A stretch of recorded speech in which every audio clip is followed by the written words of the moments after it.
جو رسول ہیں کسی کے بارے میں تاریخ نہیں بتاتی کہ ان پر دشمن حاوی ہوئے ہوں اور انہیں شہید کر دیا ہو۔ کوششیں کی، خود جناب رسول اللہ صلی اللہ علیہ وسلم پر تقریباً 17 بار حملے ہوئے، 17 بار قاتلانہ حملے ہوئے آپ کی ذات مبارکہ پہ۔ دنیا میں کوئی ہستی ایسی نہیں ملے گی جس پر اتنے زیادہ حملے ہوئے ہوں۔ 2 حملے، 4 حملے، 6 حملے ہو سکتے ہیں، 17 حملے ہوئے۔ اور اللہ تعالیٰ نے فرمایا واللہ یعصمک من الناس، اور اللہ تعالیٰ آپ کو لوگوں سے بچائے گا۔ یہ آیت غزوہ احد کے بہت بعد میں نازل ہوئی، اس سے پہلے تک ایسا تھا کہ کبھی کبھی خوف کا ماحول ہوتا تو رسول اللہ صلی اللہ علیہ وسلم کے لیے صحابہ کرام پہرا دیتے تھے، لیکن جب یہ آیت نازل ہوئی تو آپ نے فرما دیا کہ نہیں، مجھے کسی پہرے کی ضرورت نہیں ہے۔ اللہ کی ذات پر، اس کی آیات پر ایمان کا یہ عالم کہ آپ نے منع کر دیا کہ اب کسی پہرے کی ضرورت نہیں ہے۔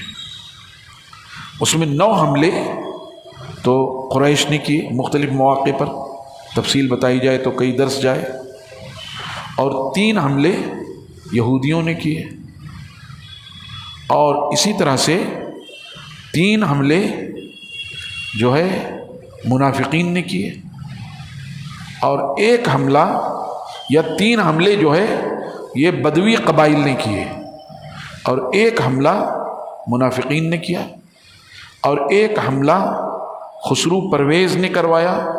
لیکن ان میں بہت سارے حملے آپ تک پہنچ بھی گئے لیکن نہیں ہو سکا۔ بعض آپ پر، جیسے عقبہ بن ابو معیط نے نعوذ باللہ آپ کو قتل کرنے کی کوشش کی۔ آپ نماز پڑھ رہے تھے خانہ کعبہ میں، اس نے اپنی چادر آپ کے گردن میں ڈال دی اور اس کو کسنے لگا، گھمانے لگا، یہاں تک کہ آپ کا گلا گھٹ گیا، آپ کی آنکھ جیسے باہر آ گئی ہو۔ اتنے میں سیدنا ابو بکر رضی اللہ تعالیٰ عنہ آ گئے اور انہوں نے اس کو دھکا دیا، اور اس کے بعد پھر چادر آپ کے گردن سے کھول دی۔ ورنہ اکثر لوگ تو آپ تک پہنچ نہیں سکے۔ ابو جہل نے یہ فیصلہ کیا کہ جب وہ نماز پڑھ رہے ہوں گے، سجدے میں جائیں گے تو پتھر سے ان کا سر کچل دوں گا۔ چنانچہ وہ پتھر لے کر حرم میں آیا بھی، اور جب آپ سجدے میں گئے آپ کی طرف بڑھا، اور جیسے قریب ہوا کہ اچانک پیچھے ہٹا وہ، اور اس کے چہرے کا رنگ جو ہے بدل گیا۔ اس نے یہ بیان کیا کہ جب میں قریب ہوا تو میں نے دیکھا کہ ایک بھاری بھرکم اونٹ، اتنا بڑا اونٹ میں نے کبھی دیکھا نہیں، اور اس کے بڑے بڑے دانت ہیں، وہ میری طرف بڑھ رہا ہے۔ بڑی مشکل سے وہ بھاگا پیچھے، اور ایسے ہی اللہ کے رسول صلی اللہ علیہ وسلم نے ایک موقع پہ فرمایا کہ اگر وہ پیچھے نہ ہٹ جاتا تو فرشتے اس کو نوچ ڈالتے۔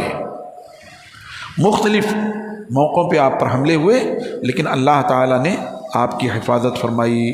جس کے پاس جتنا علم ہے، علماء اور دعات، ان کی ذمہ داری ہے، عام لوگوں کی ذمہ داری ہے، جس کے پاس جتنا علم بصیرت کی بنیاد پر ہو وہ اسی جذبے، لگن، شدت اور خواہش کے ساتھ لوگوں کو پہنچائیں۔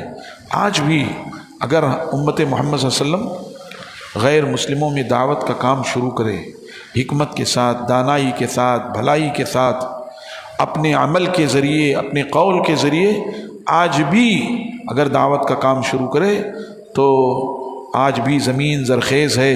آج بھی بہت سارے لوگ ہیں جو پیاسے ہیں، بہت سارے لوگ ہیں جن کے دلوں میں آج بھی تڑپ ہے، اگر صحیح طور پہ اچھے انداز میں بات پہنچا دی جائے۔ یہ صحیح ہے کہ بہت سارے لوگ اسلام کے نام سے چڑھتے ہیں، مسلمانوں کے نام سے چڑھتے ہیں، اور طرح طرح کی ریشہ دوانیاں اور تدبیریں اور برائیاں کر رہے ہیں، لیکن اس کے باوجود اللہ تبارک و تعالیٰ نے اب بھی لوگوں کے لیے معاملات آسان رکھے ہیں۔